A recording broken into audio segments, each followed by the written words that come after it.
सो हम स्टार्ट क्या कर रहे हैं, electrostatics of conductors in an external electric field. First point क्या बोलता है, इसका रूल बोल दो, कुछ भी बोल दीजिए, आप पॉइंट्स बोल दीजिए कि the net electric field, net बोले रिजल्टेंट बोले, नेट इलेक्ट्रिक फील्ड और resultant electric field inside a conductor will be zero when placed in an external electric field। ठीक है, क्या रूल बोला हमने कि जो नेट इलेक्ट्रिक फील्ड है वो किसी भी कंडक्टर के अंदर हमेशा जीरो होगा अगर उसको किसी इलेक्ट्रिक फील्ड के अंदर प्लेस कर दिया जाए तो। देखिए कैसे, लेट्स सपोज इलेक्ट्रिक फील्ड है ऐसे, एक्सटर्नल इलेक्ट्रिक फील्ड,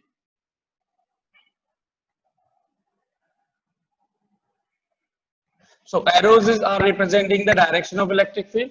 अगर ये डायरेक्शन इलेक्ट्रिक फील्ड की है तो ऑब्वियसली इसका मतलब इधर कौन सा चार्ज रहा होगा, पॉजिटिव, और इधर कौन सा चार्ज हुआ होगा, नेगेटिव। अब इस पॉजिटिव और नेगेटिव के अंदर हम क्या रख रहे हैं, कोई सा कंडक्टर रख रहे हैं। तो हमने बोला कि इस कंडक्टर के अंदर नेट इलेक्ट्रिक फील्ड जीरो होगी, तो उसका रीजन समझते हैं कैसे। जैसे ही हमें पता है कि भाई ये कंडक्टर है, यानी कि आप मेटलिंग सरफेस मान लीजिए, कोई मेटलिंग सरफेस, मेटल की सरफेस है, कंडक्टर है इसी, इसको हमने कहाँ रख दिया, इस इलेक्ट्रिक फील्ड के अंदर रख दिया। तो इसके अंदर फ्री इलेक्ट्रॉन्स होंगे, वो जो फ्री इलेक्ट्रॉन्स होंगे चारों तरफ कहीं पे भी रखे हुए हो, इधर हो उधर हो, कहीं डजंट मैटर एट ऑल, तो सभी के सभी इलेक्ट्रॉन्स पर फोर्स किधर की तरफ लगेगा भाई, all these electrons will be attracted towards positive charges, यानी कि जिस डायरेक्शन में इलेक्ट्रिक फील्ड है उसकी अपोजिट डायरेक्शन में इलेक्ट्रॉन्स मूव करेंगे। जहां से इलेक्ट्रॉन ने मूव किया तो वहां पर एक क्या क्रिएट हो जाएगा, पॉजिटिव, या उल्टा बोल दूं, जहां पर पॉजिटिव होता वो इलेक्ट्रॉन्स की अपोजिट डायरेक्शन में ट्रेवल करेगा। किसी ने कहा सर आप यहां से साइड से क्यों स्टार्ट कर रहे हो, यहां भी तो मान सकते हो, बिल्कुल मान सकते हैं। तो ये जब यहां आएगा तो यहां क्या क्रिएट कर देगा, जिस जगह पे जाकर के इलेक्ट्रॉन्स क्रिएट होना स्टार्ट हो जाएंगे वहां कौन सा चार्ज बनना स्टार्ट हो जाएगा, नेगेटिव। अच्छा, अगर ये एक कंडक्टर है या मेटल है तो इसके अंदर कितने फ्री इलेक्ट्रॉन्स हैं, बहुत सारे फ्री इलेक्ट्रॉन्स। इसका मतलब इसके पास अभी इलेक्ट्रॉन की कमी नहीं है, तो ये इलेक्ट्रॉन धीरे धीरे धीरे इस डायरेक्शन में एक्यूमुलेट होना स्टार्ट हुआ। इसकी अपोजिट डायरेक्शन में पॉजिटिव पॉजिटिव को रिपेल कर रहा होगा, यानी कि एक तरह से हम ये बोल रहे हैं कि पॉजिटिव की तरफ, पॉजिटिव के अवे, इस वाले पॉजिटिव के अवे, इस नेगेटिव के इधर अपोजिट डायरेक्शन में पॉजिटिव चार्ज क्रिएट होना स्टार्ट हो जाएगा। तो एक तरफ बन गया है नेगेटिव चार्ज एक प्लेट की, और दूसरी प्लेट की तरफ बन गया है क्या, पॉजिटिव चार्ज। इसका मतलब इस मेटेलिक प्लेट के अंदर खुद के अंदर एक इलेक्ट्रिक फील्ड सेटअप होना स्टार्ट हो रहा है धीरे धीरे। पहले ये हुआ E1, एक इलेक्ट्रॉन का मूवमेंट हुआ तो एक प्लस माइनस आया, E1 E2 E3, तो ये टोटल मिलकर के E3 है भाई। पहले सिर्फ सिंगल का E1 था, फिर इन दोनों का E1 E2 को, मतलब ये इन दोनों को मिला के E2 बोला, इन तीनों को मिला के E3 बोल रहा हूं, E4 E5। ये जो इलेक्ट्रिक फील्ड जनरेट हो रहे हैं इसकी डायरेक्शन एक्सटर्नल इलेक्ट्रिक फील्ड की सेम डायरेक्शन में है या अपोजिट डायरेक्शन में है, इनसाइड इट। ये सब कहां पे है, इनसाइड। जल्दी बताइए भाई सब लोग, अपोजिट डायरेक्शन। तो ये इस इलेक्ट्रिक फील्ड को, एक्सटर्नल इलेक्ट्रिक फील्ड का सपोर्ट कर रहा है या अपोज कर रहा है, अपोजिशन कर रहा है, अपोज कर रहा है। तो ये वाला प्लस तो चाह रहा था कि इसके इलेक्ट्रॉन इधर आए, लेकिन इसके अंदर खुद के अंदर एक इलेक्ट्रिक फील्ड सेटअप होने लग गया, क्योंकि इलेक्ट्रॉन धीरे धीरे धीरे धीरे धीरे यहाँ पे एक्यूमुलेट होना स्टार्ट हो गए। तो इलेक्ट्रॉन आ गए एक तरफ, उसके अपोजिट में आ गया पॉजिटिव। इस वजह से इन खुद की मोमेंट के कारण अंदर एक इनसाइड एक इलेक्ट्रिक फील्ड सेटअप होने लग गया। क्या ये इलेक्ट्रिक फील्ड जैसे जैसे इलेक्ट्रॉन्स का फ्लो हो रहा है इंक्रीज होता जा रहा है, यस और नो? जैसे जैसे इलेक्ट्रॉन इधर आएंगे तो उतने तो धीरे धीरे धीरे धीरे E1 E2 E3 E4 E5, क्या एक ऐसी सिचुएशन आ सकती है कि E inside magnitude wise E external हो जाए? जैसे जैसे ये बढ़ता जाएगा, क्या ऐसी सिचुएशन ऑप्टेन हो जाएगी, यस और नो, कि जिस टाइम पे एक्सटर्नल इलेक्ट्रिक फील्ड के बराबर इनसाइड इलेक्ट्रिक फील्ड हो जाए, यस और no everyone? Yes sir. Yes sir. थोड़ा रेस्पॉन्स देते रहो यार क्विकली, है ना। तो जिस टाइम पे inside electric field external electric field के बराबर हो जाएगी, उस टाइम पे क्या हो गया, एक इलेक्ट्रिक फील्ड जा रहा है इधर की तरफ मूव करवाना, एक इलेक्ट्रिक फील्ड जा रहा है इधर मूव करवाना, क्या होगा, flow of electron will stop or will be continued, will stop. तो जैसे ही वो स्टॉप हो जाएगा, इसका मतलब बोल देंगे कि दोनों की यहाँ पर इलेक्ट्रिक फील्ड बराबर हो चुके हैं, डायरेक्शन इक्वल है। तो बताइए ई नेट इलेक्ट्रिक फील्ड अगर इनसाइड पूछी जाए तो कितना हो गया इनसाइड को, अगर मैं ईपी बोल रहा हूं तो टोटल इलेक्ट्रिक फील्ड इस पूरे सिस्टम का क्या लिखूंगा, E inside plus E external, yes और no? Yes sir. Yes sir. E inside की डायरेक्शन वाइज लिखूंगा तो माइनस ईपी, और ये दोनों बराबर है, इनको सिंपली ईपी बोल दूं तो ये प्लस का ईपी, एक दूसरे को कैंसिल करेंगे और नेट इलेक्ट्रिक फील्ड कितना आ जाएगा, ऑब्वियस सी बात है ना यार, कि ये इलेक्ट्रिक फील्ड और अंदर का इलेक्ट्रिक फील्ड दोनों को एक दूसरे को कैंसिल आउट कर रहे हैं, तो इस पूरे कंडक्टिंग मटेरियल के अंदर नेट इलेक्ट्रिक फील्ड इस टाइम कितना होगा, जिस टाइम पे इलेक्ट्रॉन्स की फ्लो रुक जाएगी, कितना हो जाएगा भाई नेट इलेक्ट्रिक फील्ड, हमेशा जीरो। बहुत इंपॉर्टेंट रिजल्ट। इस वजह से हम जो शुरू से बोलते आ रहे हैं कि किसी भी कंडक्टर के अंदर कोई भी चार्ज नहीं होता, उसका इलेक्ट्रिक फील्ड हमेशा जीरो होता है, दिस इज द रीजन। ठीक है, सो आपके पास रिजल्ट क्या मिल चुका है जिसको आप एज ए रिजल्ट हमेशा भी यूज करेंगे, व्हाट इज द रिजल्ट,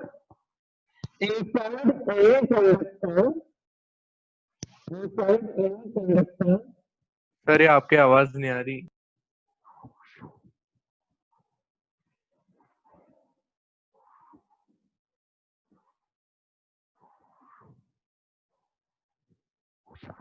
हाँ भाई, इनसाइड एनी कंडक्टर, रिजल्ट क्या मिला हमें, inside any conductor the total electric field या net electric field is always zero. अभी आ रही है आवाज, इनसाइड एनी कंडक्टर, बोर्ड की तरफ देखो जब नहीं आता। सेकेंड पॉइंट है हमारा, ये था हमारा फर्स्ट पॉइंट। सेकेंड पॉइंट है just outside the surface of a charge conductor the electric field is always normal बोलते थे परपेंडिकुलर टू द सरफेस। क्या बोल रहे हैं, इलेक्ट्रिक फील्ड हमेशा चार्ज कंडक्टर की सरफेस के परपेंडिकुलर होता है। This is the rule number 2 या रिजल्ट नंबर 2। तो मैं इसको ड्रॉप कर रहा हूं अभी।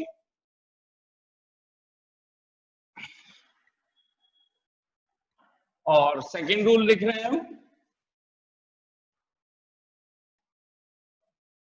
तो ये रिजल्ट्स ही हैं जो वेरीफाइड है, इनको एज ए रिजल्ट आप डायरेक्ट याद रखेंगे। रूल नंबर 2 या result number 2, the electric field is always perpendicular to the surface of a charge conductor.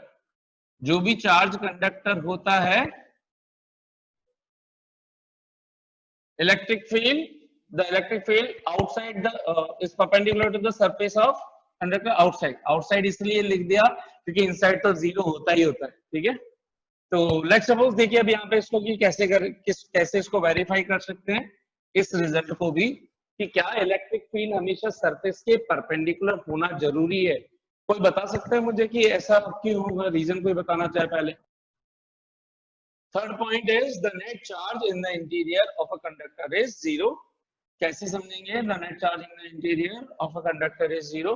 मान लीजिए in interior of a charge conductor बोल दो या नेट चार्ज आ ही रहा है, तो भी आप समझने के लिए, वरना कोई कहेगा कि सर इसमें तो चार्ज था ही नहीं।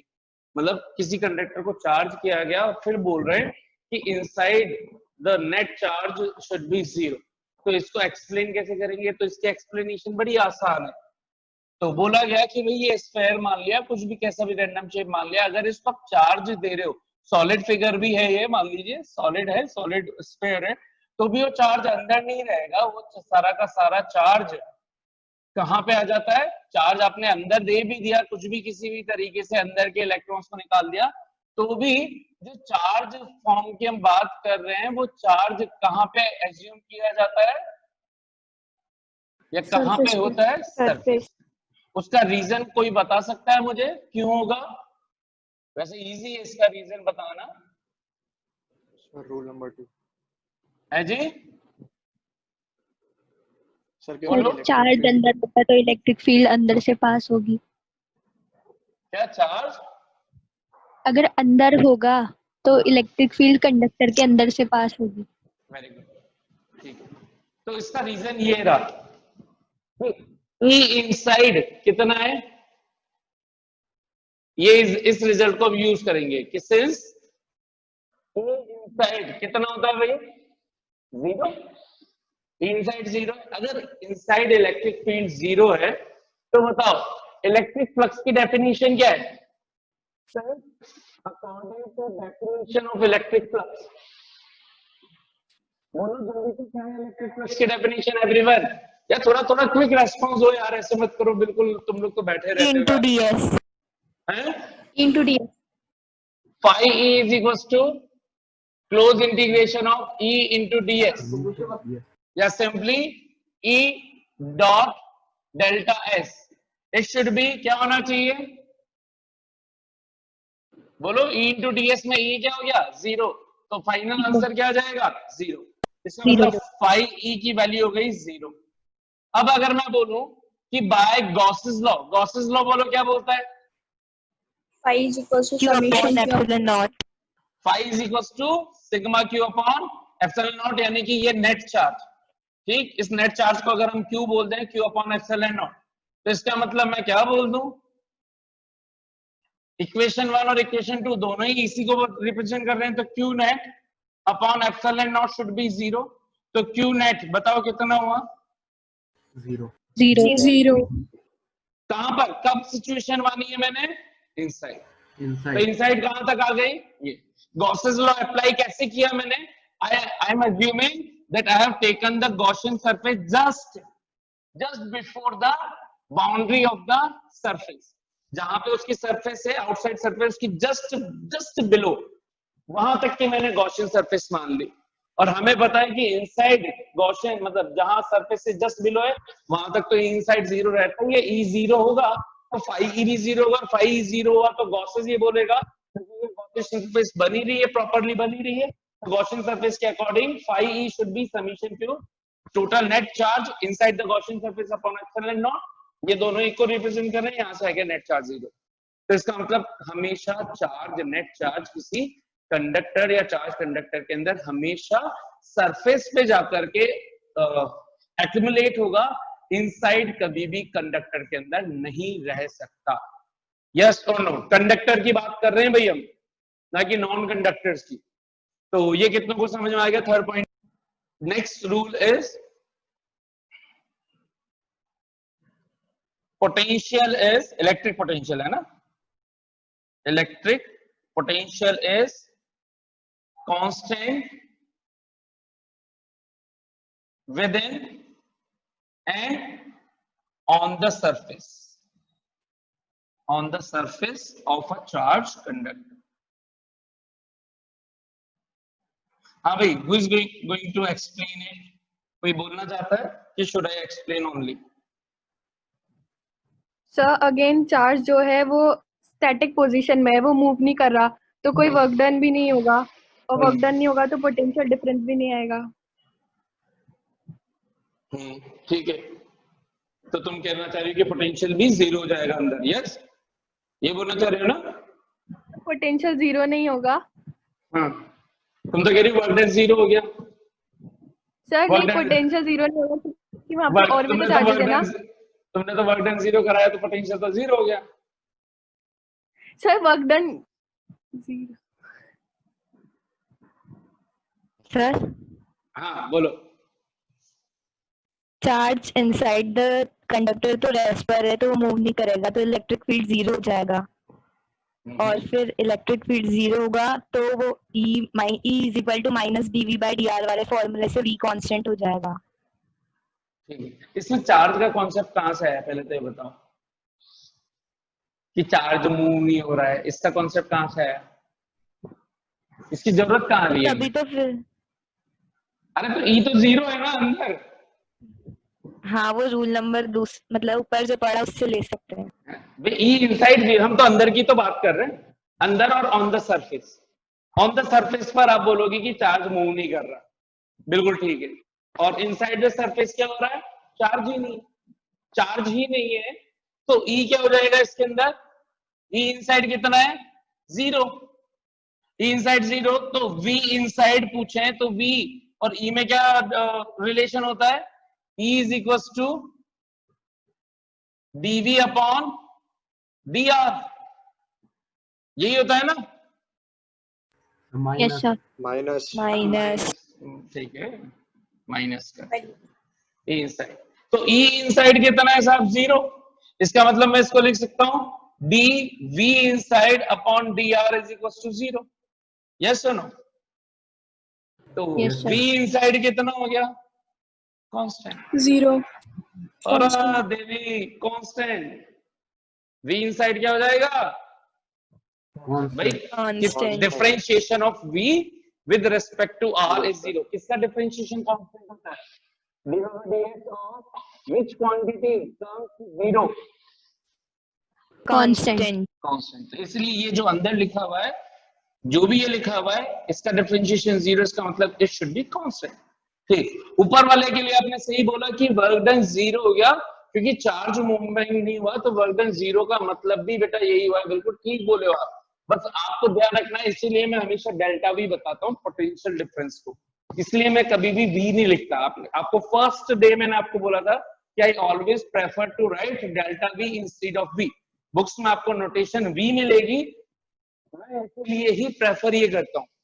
तो अगर चार्ज को मूव ही नहीं करवा रहे हो आप किन्हीं दो पॉइंट्स के बीच में, तो वो वर्क डन अगर 0 हो रहा है, मोमेंट ही नहीं है, तो डेल्टा वी 0, डेल्टा वी 0 का मतलब v2 minus v1 is equal to 0। इसका मतलब v2 इज इक्वल टू क्या आ गया बोलो, even तो इसका मतलब हर जगह पोटेंशियल क्या हो गया, सेम हो गया, है कि नहीं। ठीक है, yes sir. यही वो सिचुएशन है। इसका मतलब v inside and v on potential will be always constant.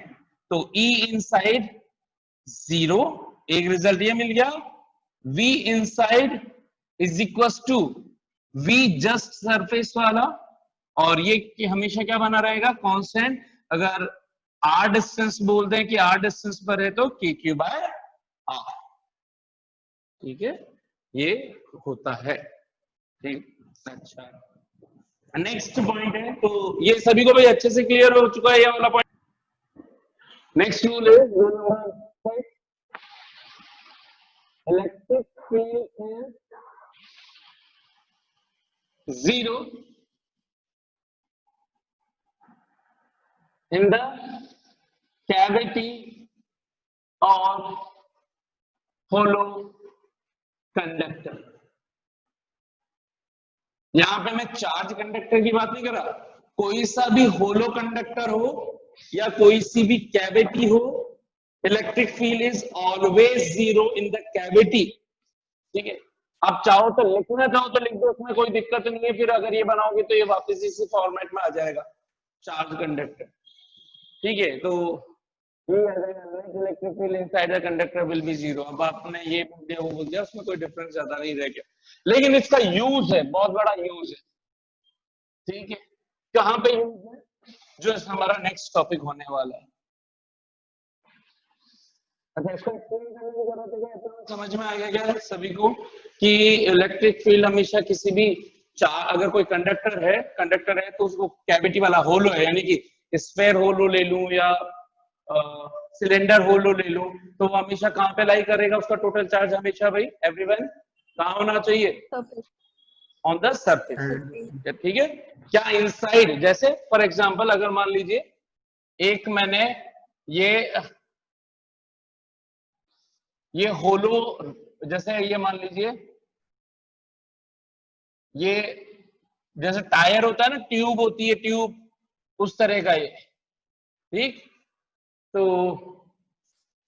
पूरा का पूरा चार्ज कहां पे, ऊपर की तरफ। ना ये वाला हिस्सा खाली है, एक इस तरह की होती है, दूसरा यानी कि आप इसको ऐसे मान लो कि बैंगल टाइप का हो गया, दूसरा प्रॉपर होलो। प्रॉपर होलो का मतलब जैसे ये सिलेंडर है, ये प्रॉपर होलो हो गया ये। तो सारा का सारा चार्ज कहां पर है?